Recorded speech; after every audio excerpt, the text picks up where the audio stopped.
Isa ito sa pinakakilalang halamang gamot para sa ubo, sipon at trangkaso. Maaaring bilang tsaa o kunin bilang tablet o syrup na inaprubahan ng FDA. At paano gamitin natin to? Simple lang, pakuluan ang mga dahon sa tubig at inumin bilang mainit na inumin. Oregano. May mga katangiang antibacterial at antiviral na makakatulong labanan ang impeksyon na sanhi ng ubo at sipon. Paano gamitin natin ito? Simple lang. Hugasan ng maigi ang mga dahon, pakuluin sa tubig at inumin bilang tsaa. Maaari ring idagdag ang isang kutsarita ng pulot para mapabuti ang lasa at dagdagan ng lasa. At ang pangalawa ay luya or sa Ingles ang tawag ay ginger. Epektibo para sa ubo, sipon at pananakit ng lalamunan dahil sa mga katangiang anti-inflammatory nito.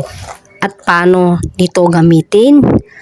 Kuskusin lamang ang luya, pakuluan sa tubig, maaaring idagdag ang lemon at pulot bago inumin.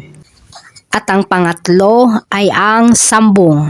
Maaaring tulungan ang pag-alis ng plema at pagpapabuti ng pahinga, lalo na kung ang ubo ay may kasamang sipon. At paano gamitin? Pakuluan ang mga dahon sa tubig at inumin bilang tsaa. At number 4, pang-apat, pulot honey. Hindi ito halaman, ngunit epektibo para pahinain ang ubo at paginhawain ang lalamunan. Huwag ibigay sa mga batang wala pang 1 taong gulang. Paano gamitin? Ihain na lang bilang puro o halo-halong sa mainit na tubig o tsaa ng damo.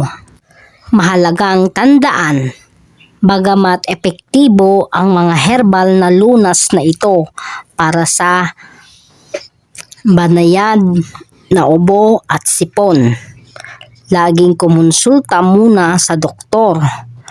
Kung ang sintomas ay tumatagal na mahabang panahon, lumalala o may kasamang mataas na lagnat, pagkahilo o kahirapan sa paghinga, lalo na kung mayroong karagdagang kondisyon sa kalusugan o uminom ng gamot.